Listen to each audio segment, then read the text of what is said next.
This is Andrei Codrescu in New York, surfing through my feelings in poems. Rain in New York. It's raining in Queens like it rained in Verlaine, Paris. Not on the roofs that are too high, but on the few cars swishing by, on the potted plants on balconies looking on other towers. The towers of New York are sad as the bricks sweep history. It's raining on the Statue of Liberty in New York Harbor. She's weeping for the liberty that is her extinguished torch. You can make out the spikes on her head lost in the fog. Two Emmas dancing there. Emma Lazarus and Emma Goldman. Imprisoned in our homes, if we have one, we wake to the news. The rich have tested positive and are hiding on their islands. They left the masses in the desolate rain forlorn and sick. Anger controls a ball of iron that will make a dreadful sound. When we are free to roam again and organize and chant, we'll have no more of their interest, rates, money thefts, liens. Erase them from the blackboard. Instead, list their crimes. We'll hang traitors from the lampposts on a grey, wet day like this. Nothing is more melancholy and true than rain in Queens. And these are sirens in Queens. March 13 to 20 in the age of COVID. In exile in Thomas, Ovid wrote letters to Augustus about the painted natives and the brutal winters. There were physicians in the Lyceum in Thomas, a Greek seaport of vivid spectacles and goods. Augustus received Ovid's Triste and ignored the poet's exaggerated plains and sorrows, and enjoyed his gloomy verse of the province.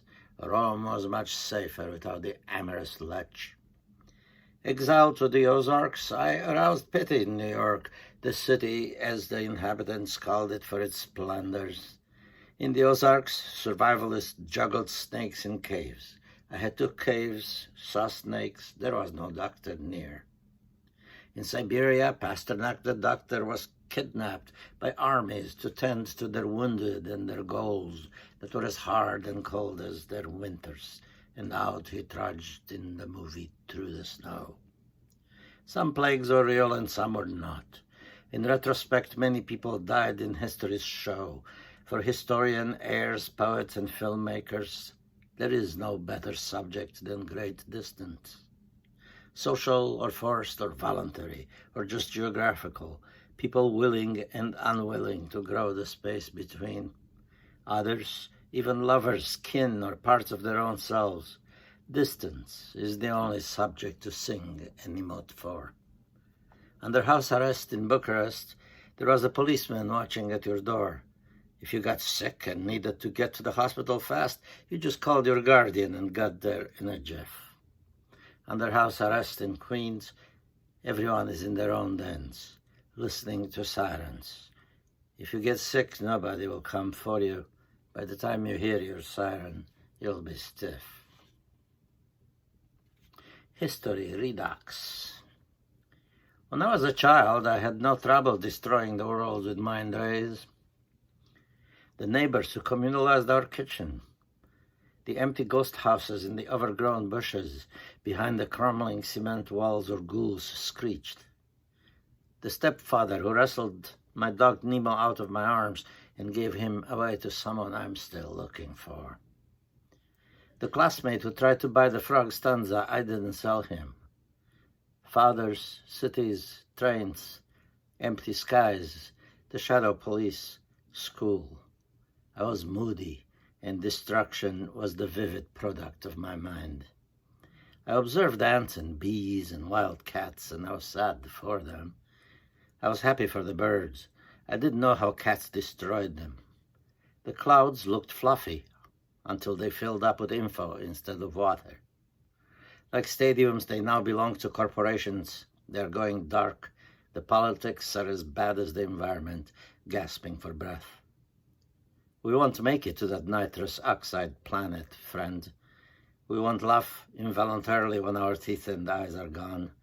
Walk like the goats, straight up. What is this rock for, anyway? With Walter Benjamin, in Queens. You can't make a new man, but you can kill old ones. Walter Benjamin in Moscow, 1927, noted posters exhorting the masses with the slogan, "Time is money," attributed to Lenin, the only god the lazy Russian masses pretended to listen to but did not, no matter how big Mayakovsky made the letters. New man apexed in Metropolis. Then the execution of prototypes was on. Lenin, like Chernyshevsky, asked, "What is to be done?" Tramways, steel, sleds, factories, babies, breast milk, pioneers. Lenin and the new man capitalized themselves even in this poem, thanks to their monster babies, spell check and autocorrect. Benjamin went to Moscow at the right time, or just in time, to escape being an executed prototype or frozen in the tundra. His timing served him by not being in New York, either in 2020. A lucky man, he wrote his thoughts and executed himself. He was the new man, after all. Not Leninist, not sci-fi, a free man. This next poem is something of an optimistic chant. It's called Love Song. Pneumonia is the old man's friend. Was that for ages, and it was nature suffocating you with your own hands. My time has come, the old one said. It is my turn. History is an uninterrupted row of disasters that kills with abandon and with rage generations. We rightly mourn the young, but in old age we know that the clock of the body quits keeping time. Until recently, that is, when our minds understood our bodies better and began to keep the old clocks ticking until the rooms were full of us and the air hard to breathe.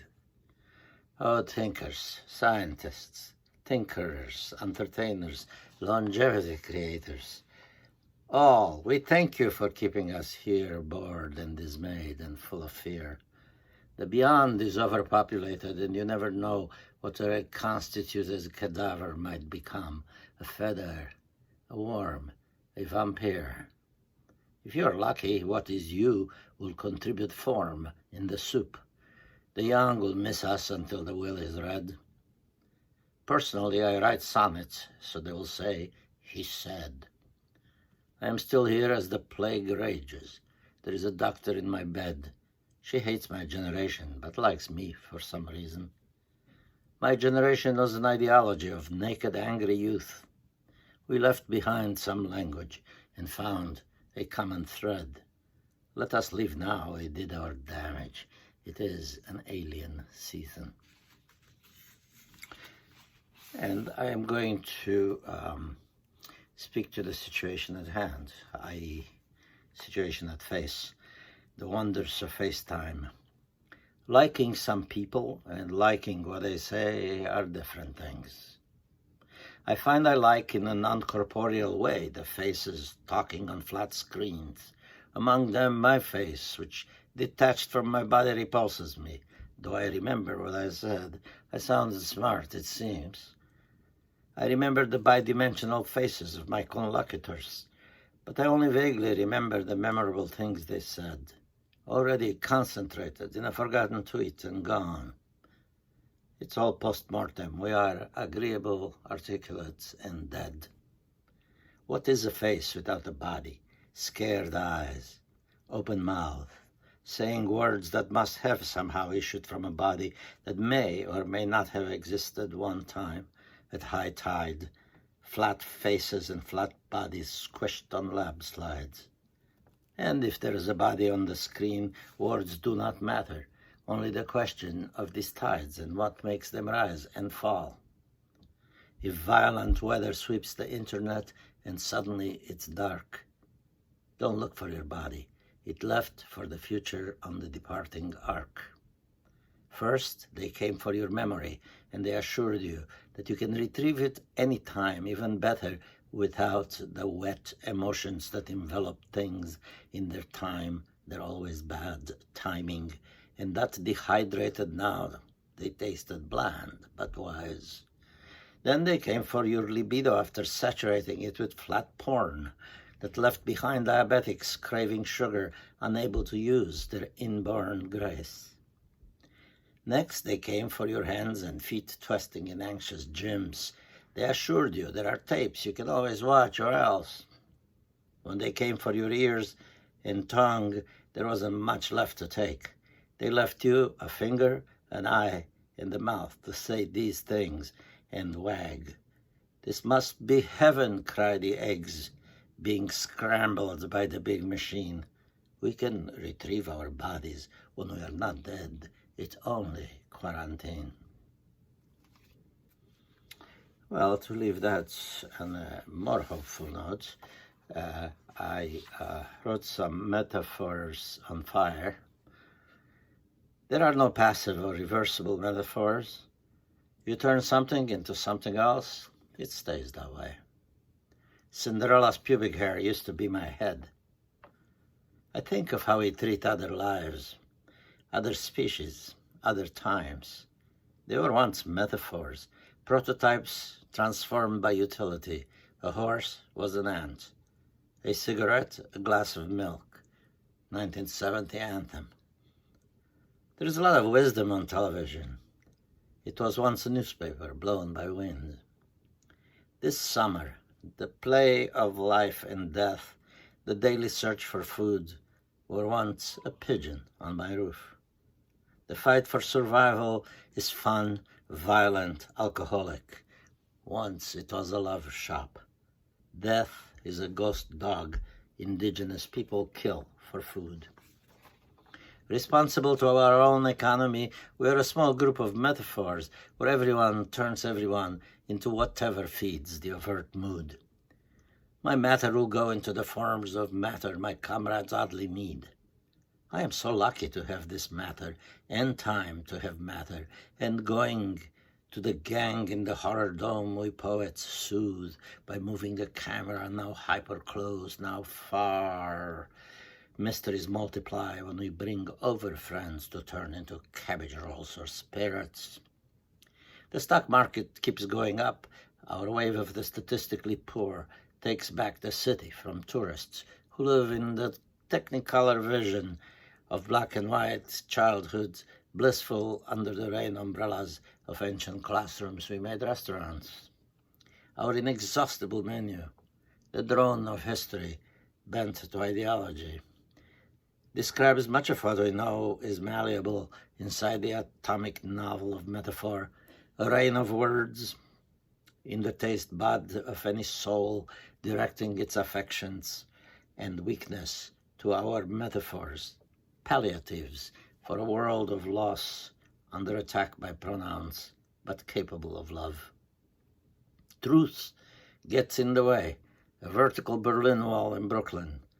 Language, poverty, madness, change, ungendered lump of memes to discontented restlessness. Progress, man said. Then he was buried.